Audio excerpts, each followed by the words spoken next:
بسم اللہ الرحمن الرحیم۔ عورت کا قبرستان جانا۔ اس حوالے سے تین قسم کے اقوال ملتے ہیں۔ پہلا قول ممانعت کا ہے کہ منع ہے، عورت قبرستان نہیں جا سکتی، اور وہ حضرات دلیل پیش کرتے ہیں لعن رسول اللہ صلی اللہ تعالی علیہ وسلم زوارات القبور، کہ اللہ کے نبی صلی اللہ علیہ وسلم نے لعنت فرمائی ہے قبروں کی زیارت کرنے والی عورتوں پر۔ زوارات فیمیل کا صیغہ ہے، تو لعنت فرمائی ہے۔ چنانچہ آج اس طرح کی روایات کو لے کر عرب علماء اور اہل حدیث بھائی اور دوسرے تیسرے جو حضرات ہیں زیادہ تر وہ اسی پر زور دے رہے ہیں کہ منع ہے، نہیں جا سکتی، خاص کر عرب کے علماء وہ روک رہے ہیں۔ دوسرا قسم کا جو دوسرا نظریہ وہ ہے جواز کا، کہ جائز ہے، عورت بھی جا سکتی ہے قبرستان میں۔ ان کے دلائل میں سے ہے کہ امی عائشہ صدیقہ رضی اللہ تعالیٰ عنہ کا جانا قبرستان میں، وہ کہتے ہیں، وہ جیسے روایت ہے نا کہ آپ علیہ السلام کو جب دفنایا گیا تو آپ کے روزہ مبارک پر جاتی تھی، اور جب ان کے والد محترم حضرت صدیق اکبر رضی اللہ تعالیٰ عنہ کو دفنایا گیا تو پھر بھی جاتی تھی، اور جب فاروق اعظم رضی اللہ تعالیٰ عنہ کو دفنایا گیا تو پھر یہ جاتی تھی، لیکن پردہ کرتی تھی کہ اب غیر محرم کی قبر بھی یہاں پر ہو چکی ہے۔ ایک اسی طرح آپ علیہ السلام سے ایک مرتبہ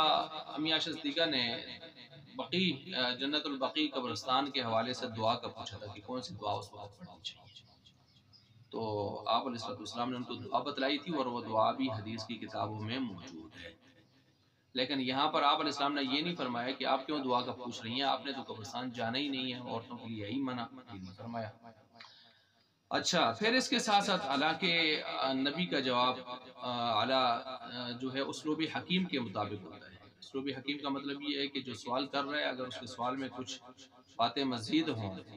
تو جو اس کے سوال کو اور جواب کو تکمیل تک پہنچا سکیں، تو ایک حکمت والا حکیم آدمی اس جواب کو پوری ترتیب سے نقل کرتا ہے،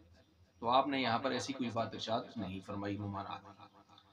پھر اسی طرح ایک مرتبہ ایسے بھی ایک واقعہ نقل ہوتا ہے کہ ایک مرتبہ آپ واپس آ رہی تھی سفر سے، تو آپ کے بانجے عبداللہ بن زبیر رضی اللہ عنہ نے آپ سے پوچھا کہ خالہ جان آپ کہاں سے واپس آ رہی ہیں، تو آپ نے فرمایا کہ میں اپنے بھائی عبد الرحمن بن ابی بکر کی قبر سے واپس آ رہی ہوں۔ انہوں نے عرض کیا آپ نے سنا نہیں ہے کہ عورتوں کو قبرستان جانے سے منع کیا گیا ہے؟ تو فرمانے لگی ہاں منع کیا گیا تھا، لیکن بعد میں رخصت دے دی گئی، اجازت دے دی گئی۔ یہ صراحتاً ایک روایت موجود ہے۔ اسی طرح ایک روایت ہے کہ آپ علیہ السلام ایک قبر کے پاس سے گزرے تو وہاں ایک عورت بیٹھی رو رہی تھی، تو آپ علیہ السلام نے فرمایا کہ اللہ سے ڈر اور صبر کر۔ دیکھیں یہاں یہ نہیں فرمایا کہ تو یہاں بیٹھی کیا کر رہی ہے، تیرے قبر پر کیا کام ہے، تو عورت ہے، بلکہ فرمایا اللہ سے ڈر اور صبر کر۔ تو بہرحال اس طرح کی جو روایات ہیں جن سے عورتوں کے یعنی قبرستان میں جانے کا پتہ ملتا ہے، یہ جواز کے دلائل ہیں۔ تیسرا جو نظریہ ہے وہ ہے تطبیق کا، توجیہ کا، اور وہ یہ ہے کہ شروع میں ممانعت تھی، بعد میں اجازت ہو گئی، اور اب اجازت چند شرطوں کے ساتھ مشروط ہے، اگر ان شرطوں کی پاسداری کر سکتی ہے تو جا سکتی ہے، اگر شرطوں کی پاسداری نہیں کر سکتی عورت تو پھر اس کے لیے جانا جائز نہیں ہے، پھر منع کے دلائل ہی اس پر قائم ہوں گے۔ چلیں جی، اب وہ کون سی، مثلا پہلے تو وہ روایت ذہن میں رکھیں، کنت نہیتکم عن زیارت القبور فزوروها فانها تذکر الاخرہ، کہ میں نے تمہیں روکا تھا قبروں کی زیارت سے، سو اب جاؤ کہ زیارت کرو کہ یہ آخرت کی یاد دلاتی ہے۔ اب زورو، بعض علماء فرماتے ہیں یزورو جو ہے جمع مذکر کا صیغہ ہے، لہذا مذکر یعنی میل کی بات ہو رہی ہے، میل کو، اور فیمیل کی بات نہیں ہو رہی، لیکن یہ بات کمزور اس وجہ سے ہے کہ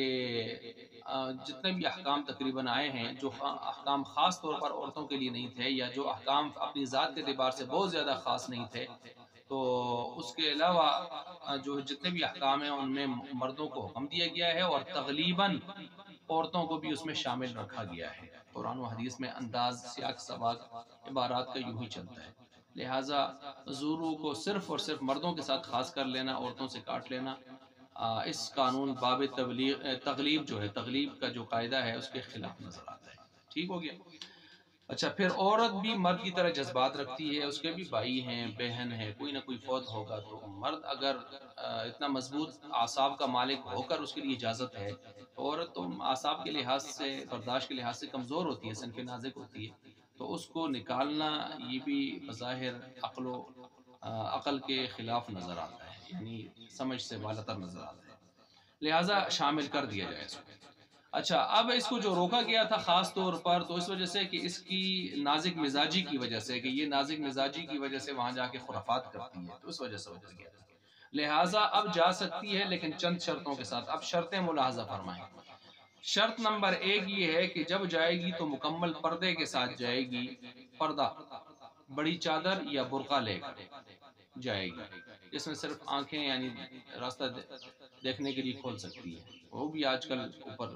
آ گئی ہے، اوپر جالی آ گئی۔ اچھا، دوسرا یہ کہ یہ لباس جو اس نے پہنا ہے یا جو اوپر برقع یا چادر پہنی ہے وہ سادہ ہو، نقش و نگار اور کڑھائی والی نہ ہو، کہ دوسروں کو اپنی طرف متوجہ کرنے والی، لش پش والی نہ ہو۔ پھر اس کے ساتھ ساتھ یہ ہے کہ جس وقت جا رہی ہے وہ پردے کا وقت ہو، اختلاط کا وقت نہ ہو، اختلاط عام کا مطلب رش و ہجوم اور بھیڑ اور اختلاط کا وقت نہ ہو، مثلا سویرے سویرے جائے یا مغرب کے لگ بھگ جائے جب راستے خالی ہوں، فارغ ہوں اور پردے کا وقت ہو۔ پھر ایک شرط یہ بھی ہے کہ ایک عرصہ بعد جائے، یہ بھی نہیں ہے کہ روزانہ جائے اور ہر دوسرے تیسرے دن چلی جائے، بلکہ ایک عرصہ کے بعد جائے۔ اچھا، پھر اسی طرح خوشبو نہ لگا کے جائے، خوشبو لگا کے باہر جانے والی پر کو تو زانیہ کہا گیا ہے حدیث میں، تو خوشبو لگا کے نہ جائے۔ پھر اس کے علاوہ جو ہے وہاں پہنچ کے ماتم نہ کریں، ماتم سے اپنے آپ کو بچائیں، تو گریہ زاری اور رونا دھونا، اس قسم کے دوڑے مرثیے قصیدے، اس قسم کے کام وہاں نہ کریں۔ پھر یہ بھی ہے کہ وہاں پہنچ کر خرافات نہ کرے۔ خرافات کا مطلب کوئی دیے جلانا، موم بتی جلانا، اگربتیاں جلانا، پھول ڈالنا، چادریں ڈالنا، اس قسم کے کام نہ کریں۔ اس کے ساتھ ساتھ یہ بھی ہے کہ اجازت محرم سے لے کر جائے، اگر خاص کر جب قبر تھوڑی سی دور بھی ہے تو محرم سے اجازت لے کر جائے، اور یہ بھی ہے کہ ہو سکے تو محرم ساتھ ہو، اگر تھوڑا مسافت کے اوپر وہ قبر واقع ہے، دور ہے، تو محرم کے ساتھ جائے، شوہر کے ساتھ، بھائی کے ساتھ، باپ کے ساتھ۔ اور یہ بھی ہے کہ راستہ پرامن ہونا چاہیے، بد امن نہیں ہونا چاہیے، پرامن راستہ ہونا چاہیے۔ اور یہ بھی کہ مختصر وقت قبر پر جا کر گزارے، یہ بھی نہیں ہے کہ وہاں جا کے گھنٹوں بیٹھی رہے، مختصر سا وقت وہاں پر قبر پر جا کے گزارے۔ اور اگر کہیں درمیان میں رش آ بھی گئی ہے راستے پر تو راستوں کے کنارے سے مردوں کے اختلاط سے بچتے ہوئے چلے۔ دیکھیں یہ جو اس کے لیے شرم و حیا اور پردے کے جو قیود ہیں، حدود ہیں، شرائط ہیں، شروط ہیں، تو ان کی پاسداری خاص کر اس معاملے کے اندر کرے گی تو پھر جا کے اس کے لیے قبرستان میں جانا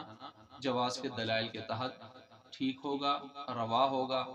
وگرنہ پھر اگر ان کی پاسداری نہیں کرے گی اور ان شرطوں کو توڑے گی تو پھر ممانعت کے دلائل اس کے اوپر ہی لگیں گے۔ اللہ تبارک و تعالیٰ سمجھنے کی، عمل کرنے کی توفیق عطا فرمائے۔